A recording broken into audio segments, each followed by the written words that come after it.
Hey, good morning, good afternoon, or good evening to all of you, and welcome to another very special edition of the Yak with Mag. This is Kenny, and I can't wait to get to our guest today. Expect to be inspired. So, first couple of things, leader ready leaders. You've got to get there. You've got to make sure, especially if you're a newly promoted leader, there is so much for you to learn to start on your journey of leadership. 15 minutes a day. I know she's going to talk about this. 15 minutes a day. There are so many tools and resources that we have internally here. Watch a podcast like this. Go on Precipio. Be very targeted. If you want to look for organizational skills, type that in Precipio. There are so many videos, resources for you to take advantage of. How are you developing yourself? You've got to develop yourself every single day. It's 2021 and leaders need to be great influencers, and you've got to be able to develop yourself every single day.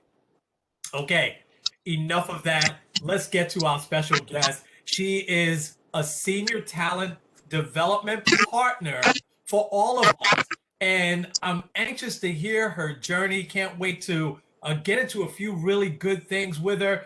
Ladies and gentlemen, introducing Amanda Moss. Let's give it up. Hey, Amanda. Thank you, Kenny. I appreciate being here and just being a part of the podcast. Thanks for having me. Oh, thank you for taking the time. So let's jump right in. Let's start with your career journey. I'm anxious to hear about it, and you can start wherever you want to start. How did you get to this level that you're at right now? Yeah, well, I was, just kind of thinking about this kind of before you and I jumped on here. And I won't belabor, I won't kind of draw this out and make it too long and crazy, but I'll say, I had a couple of different roles prior to even coming to T-Mobile that were in the, cell phone industry. So I started out at one point as a frontline sales rep or sales associate, if that ages me, I don't know, at Verizon. So I did that for a couple of years ago. And then right before I come to work at T-Mobile, I actually worked at Cricket Wireless for a little while. And at that point, I was in more of a back office type function, so back office support. And then I came to T-Mobile, and I came to T-Mobile, it'll be 10 years this May. Wow. I never looked back. It's been the most amazing career journey for me here. And when I came in as an executive assistant. Now, prior to coming in at T-Mobile as an executive assistant, I had had a few experiences around development and children's development, adult development.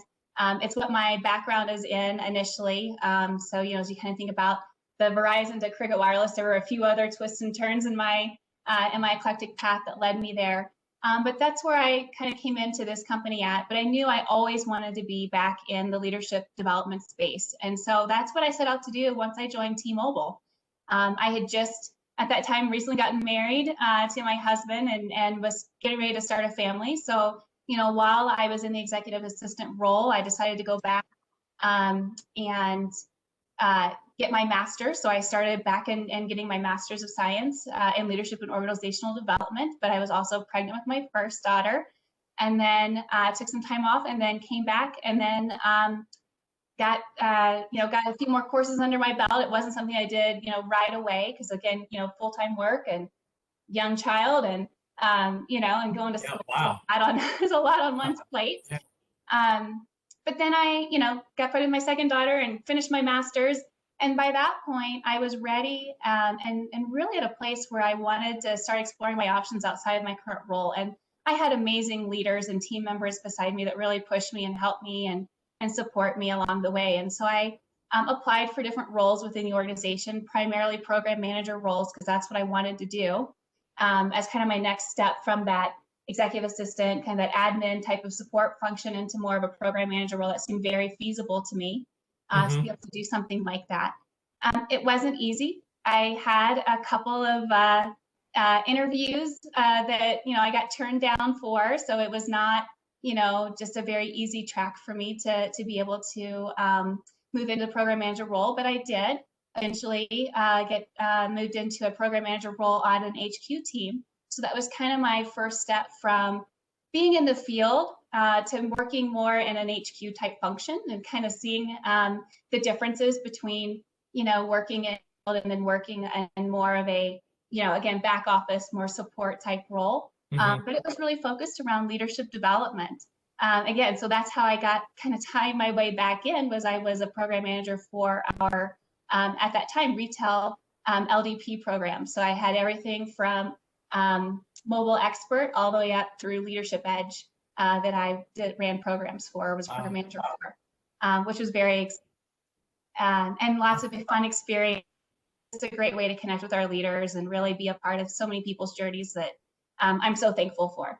And then from there, I moved into the senior career agent role, or, it's had a couple different names throughout the years, but, and that was another really great step for me, right? To be able to really come in and personalize that leadership experience with our leaders, but also, still have some touch point with the programs, but really focus on creating those solutions that would allow our leaders to really be successful. From that role, I moved into the role that I'm in today. So now I'm in the Senior Talent Development Partner role, and there are 5 of us. So there's 5 of us across the entire company, and I have consumer markets, but I have peer that has customer care, and then I have peers that have multiple SLT members and functions. And so the 5 of us are a small but mighty group that help drive overarching talent strategy and help bring scalable solutions to our customers, our internal customers. And consumer markets is mine. Wow. What a phenomenal journey. Thanks so much for sharing that with us. And I have to say a couple of things I love. I loved everything about it, but I'll tell you what stands out. You're a living, breathing example of what we talk about, of that self-development. No one told you you've got a little one. No one told you, hey, you got to handle your job, a little one. And also, oh, by the way, go and take some courses so that you can move to the level that you wanted to move to. I think that's outstanding. And I'm hoping that leaders that are listening to that are inspired to hear that, because it can be done. And there's resources out there, where wherever you want to go, you got to take that own initiative onto yourself. And you did that. That's right. Yeah, I did. And, it wasn't easy. It's not. It's a lot of time management. It's a lot of, not having a social life. To be able to that. Yeah, we know about that. I'm curious, the interest in leadership, because you kept talking about that, and then I really want to jump into All In and a few other things. But why the interest specifically in leadership? That's what you were passionate about, it seemed like, from a young age. Not that you're still not young, but from a young age. It's like that's what you were really passionate, about. Why? Nothing makes me happier than when I can sit next to someone and help them remove the roadblocks that are preventing them from taking that next step, or that's preventing them from being successful, right? So for me, leadership is all about sitting beside somebody and helping them reach their next goal. I think success is really hidden in our daily routines. And so a lot of times what I get to do, especially when I'm, coaching some of my clients as an executive coach, is really sitting there and listening to them and helping them engage and find those goals and resources that are already within themselves. Because that's the other thing. I believe that everything a person needs is already inside them to be successful. And all it is sitting next to them and being able to help them unlock that perception, or, whatever is kind of preventing them from thinking that they can take that next step. I got goosebumps when you said that. I'm being really serious. That is amazing. It's you talked about resources being within you and being able to, as a leader, to help them unlock that. Why don't leaders feel that way? I think we have a lot of leaders that feel that way, but I think we also have some that really miss that. In your experience, why is it that leaders don't see that is the key to their success, opening up someone else's potential?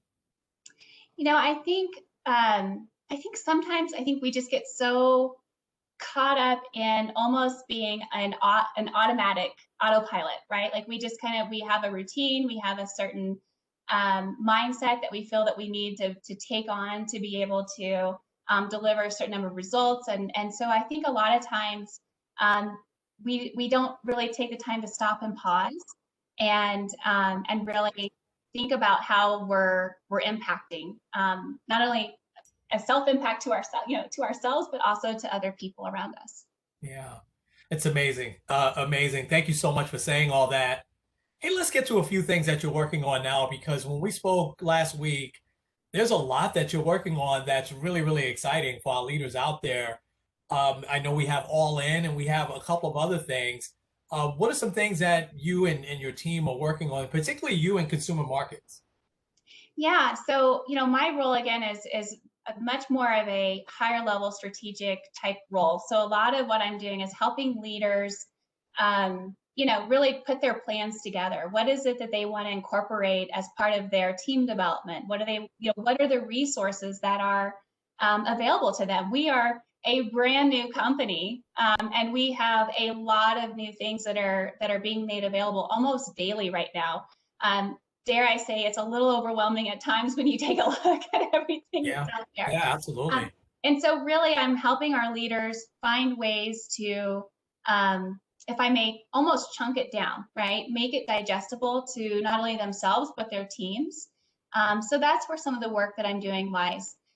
Right now, currently, the biggest kind of project on my plate has been working on the upcoming talent review for Seifert and the SLT members. That's a brand new process that we're starting again as a new T-Mobile. And so, while we're going through it right now at the VP and above level, we're taking those lessons learned as we think about how we want to implement that down through the organization. And so, really it's about 2021 and 2022 is helping us get into a more of a rhythm and cadence around how we do certain things as an organization to help us really lean into the strengths of our teams. Wow. Wow, that sounds fantastic.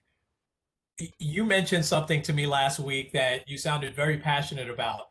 So I want to give you a lot of space to talk a little bit about growth mindset, because that's something that you perked up when you talked about that last week. Oh, what's your definition of that, and how do you see leaders really implementing or having a growth mindset every single day? Yeah, I think, growth mindset, and I can't remember who said it, but to me, I'm not going to use a textbook definition, and I'm not going to go through a certain framework or maybe mentality or modality around describing it at all. But what I would really say is, growth mindset is around not giving up and continuing to grow and learn and finding ways to be resilient, finding ways to overcome when, something doesn't quite go your way. Not letting beliefs of, maybe those negative self beliefs that you have of yourself or that you think others have of you stop you from continuing to move forward, push forward, break barriers, and take those steps that you need to grow in the direction that you ultimately want to grow. Mm. I think having a growth mindset really sets a person up to be able to take those things in stride, certain things in stride when they maybe happen. I mean, we all, have unfortunate events and circumstances that we deal with in life, but not letting those things define us, but also just using them as lessons and moving forward. And you're such a living example of all of that. From, an executive assistant is a pretty good job. It's a great living, and you could have done that, but you just had this thing where, hey, I want to keep moving. I want to keep moving forward. That's outstanding. I love that. And so what are two or three pieces of advice, Amanda, that you would give our leaders out there today? I really, as I think about what our leaders are going through today and all the challenges that we're facing, Yeah. um, one of the things that I really think about is having courage. And I know that courage is a word that's sent out, it's kind of put out there into the atmosphere from time to time. And oh, you need to be courageous, or oh, you need to do this. Yes, and you need to have courage to take risks. You need to have courage to keep trying. You need to have courage to stand up when you feel that something isn't right. You need to have courage to take a risk on a person that maybe doesn't have the job experience but has all the capability in the world to be able to take on a new role. And I think that having that courage as a leader really allows us to excel and really grow not only ourselves, but as our teams. Oh man, that's fantastic. Have the courage to take those risks. And what let me go one step further. What holds what holds leaders back from doing that? What is there one answer to that, or is just Yeah, I think it could be a number of answers, right? Depending on who you ask and whose perspective you align to. You know, yeah. I think it depends. I think leaders sometimes prevent themselves from taking risks because they're afraid to fail.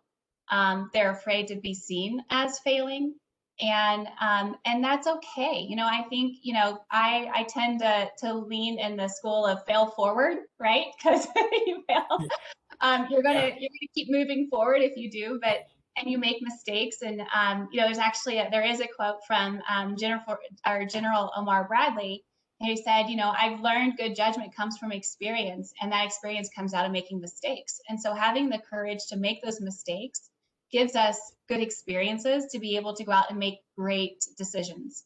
And so Mm, I think if leaders can get to a place where they're able to really be okay making those, have the courage, take the courage, take that next step. Yeah, it might be a risk. Maybe you're going to make a mistake. Maybe you're going to fail, but that's okay.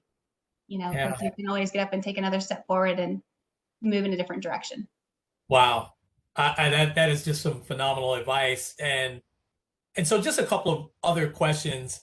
I, what are some things that you do daily that helps you stay on top of your game, that helps you grow and get better every single day? Yeah, excellent question. So I will say that I do my best to do these things daily. Absolutely, right? Don't we all? Yeah, yeah, yeah. Life takes over sometimes. Yes. No, I try very purposely to have protected time where at the end of my day I can reflect. I can reflect on conversations that I've had. I can reflect on tasks that I've done. Different just different things that I've kind of gotten through my day. And what that helps me do is one, it helps me kind of process and reflect on what I maybe want to do differently the next day. Maybe I had a conversation with someone in a heated moment, right? There was a lot of passion in the conversation, and I need to go back and I need to say, hey, you know what? I may have come across this way, and I think we need to let's talk about this again. Or it could be a part of a conversation where it's like, you know what? I need to remember to write this down and reflect on it so that I can take that, maybe think about it more deeply, and then how do I want to take action on it moving forward. So I do that. I try and do that every evening. And at first it starts with maybe 15 minutes. If you don't have a ton of time in your day, that's fine. But just, 15, 20, 30 minutes. The busier you are, the longer amount of time you need to have. That's one thing I will say. Wow. Yeah. Um, and then the other thing I try and do is I try and start my day. So I go back and I look at what I just kind of wrote down the night before, and I go, does this still apply today? Do I still feel the same way about maybe needing to go have that conversation or go, take action on that next step? And is it something that I need to do right this second, or is it something I can work into, the next coming days, right? So it's a way to keep things that are important top of mind and also hold myself accountable to what I want to accomplish. Wow. That is outstanding. And I love how you prefaced it because we do fall short, right? I try to do several things a day and sometimes I'm just too exhausted. Sometimes my mind is done and I just need to to go and sit on the couch for a little while. And I love though that you've got those things that you can come back to, but I also love that it leads from one day into the next. That you're doing those things at the end of the day that are gonna help you out at the beginning of your next day. And I think retail leaders especially, sometimes get away from routines because their days can be so different, every single day. But you have to have something that grounds you. And I love that you shared that what you do. That's phenomenal. Hey, listen, you have just been a joy to have on, and you have just given some great advice that I know is going to inspire a lot of leaders. I guess the last question I'd like to ask you is it maybe in a couple of months, can I get you back on the podcast? Would love to even talk about some more stuff and really continue to go down that growth mindset, road with you. Would that be okay? I would love to come back. Thank you so much for having me today, and I look forward to being on here again very soon. Thank you so much. Oh, Amanda, thank you. The pleasure's been mine. Well, folks, I'll capture what Amanda said in the transcript that I'll put out there. Just some great, great stuff. And watch this and please share it, especially with younger leaders. Amanda really shared so many great things. So we'll wrap up. This is Kenny with another edition of the Yak with Mac with Amanda Moss. Amanda, thank you so much, and we will talk to you real soon.